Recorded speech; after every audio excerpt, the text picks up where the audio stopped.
Ushirikishwaji wa pamoja wa kupeana taaluma kati ya sekta za serikali na binafsi tunaamini zitasaidia sana katika kufanikisha majukumu ya watendaji wa Mji Mkongwe na wanaopewa huduma, hasa ukizingatia umuhimu wa uhifadhi wa urithi wa Mji Mkongwe. Faraja hiyo imeelezwa na Mkurugenzi Mkuu Mamlaka ya Hifadhi na Uendelezaji Mji Mkongwe Zanzibar, Zaharani Mohamed, wakati wa mafunzo ya kuongezea uwezo na uelewa wa watendaji na wadau wa mji huo. Na mafunzo haya yameandaliwa kwa pamoja na Wizara ya Biashara na Wizara ya Utalii pamoja na Mamlaka ya Hifadhi na Uendelezaji Mji Mkongwe. Maudhui makubwa ni kwa ajili ya kuongeza uwezo wa watu kutoa huduma kwa uweledi, lakini pia na kupunguza ile misuguano inayotokezea ikiwa watu hawajaelewa au hawajaelimika katika zile huduma zinazotolewa. Kama inavyoeleweka, Mamlaka ya Hifadhi na Uendelezaji Mji Mkongwe ina dhamana ya kusimamia maendeleo, hifadhi, utoaji huduma katika eneo lote la Mji Mkongwe ili kulinda hadhi yake ya kitaifa na ya kimataifa, hasa kwa vile ni urithi ni kitovu cha urithi wa kimataifa kupitia UNESCO. Sasa mafunzo yetu ya leo yamehusisha wafanyakazi wa Mamlaka ya Hifadhi ya Mji Mkongwe, watu kutoka jamii, kwa mfano masheha, watu wa vikundi vya bodaboda na bajaji, na wawakilishi wa vikundi vingine kama za biashara za forodhani na ndogo ndogo zilizoko maeneo ya Darajani.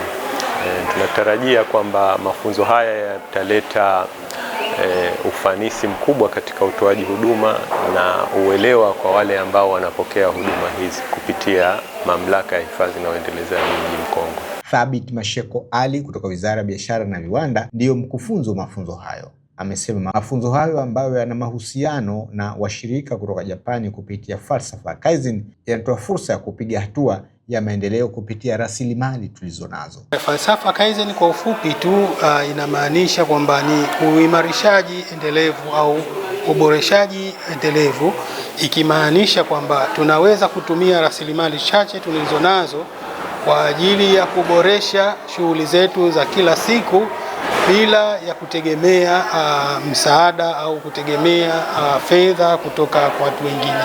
Kwa hivyo hii falsafa imeanza Japani tokea miaka ya 40 na hadi kufikia miaka ya 70 wenzetu walifanikiwa sana, na ukiwauliza miongoni mwa mambo ambayo yaliwasaidia na kuwafanya kupelekea waendelee haraka zaidi, ni miongoni mwao ni matumizi ya falsafa hii ya Kaizen. Sasa sisi niseme tu kwamba falsafa ya Kaizen ni multi-sectoral, yani inaweza kutumika popote, iwe kwenye sekta ya uzalishaji, iwe kwenye sekta ya viwanda, lakini hata kwenye sekta ya huduma. Masheko ambaye ni mkuu wa kitengo cha falsafa hiyo ameongeza kuwa kampeni hiyo imeona kuna haja ya kuelekeza nguvu katika sekta ya utalii kwa Mamlaka ya Mji Mkongwe, ukizingatia utalii ndio sekta mama ya uchumi wa Zanzibar. Pia tumejikita kwenye sekta ya huduma na tumeanza na sekta hii ya utalii kwa sababu ndio sekta mama hapa kwetu Zanzibar. Kwa hivyo, na miongoni mwa wadau ambao tumebahatika kuanza nao ni hii Mamlaka ya Mji Mkongwe. Lengo letu hapa ni kuangalia mazingira ya Mji Mkongwe na kuangalia jinsi gani tunaweza kuboresha mazingira, lakini kuboresha utendaji kazi wa Mji Mkongwe wenyewe, lakini pia utendaji kazi wa wadau ambao wanahusika kwa njia moja au nyingine na Mamlaka ya Mji Mkongwe.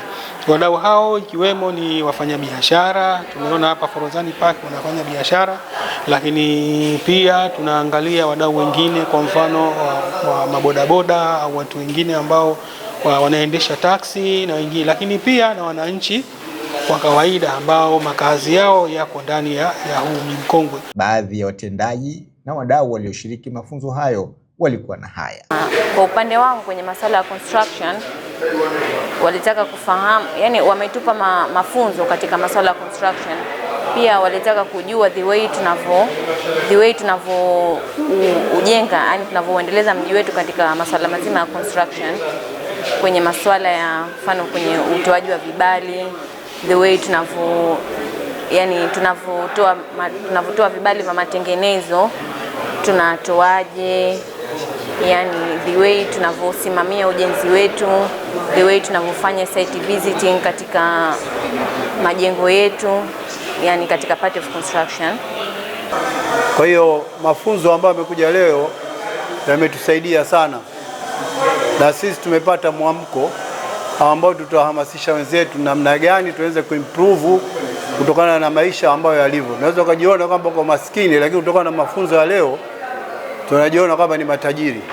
Na hawa JIGA ambao wameshirikiana na Tanzania kwa kupitia Mheshimiwa Rais Mwinyi, najua kwamba yeye ndo ametuandalia mafunzo haya ili tujinyanyue, kwa sababu tumelala sana katika nini. Kuna fani nyingi, kuna mambo mengi ya kujiendeleza, lakini tumejisahau au tumedelay kwa kweli. Lakini muda na fursa bado upo.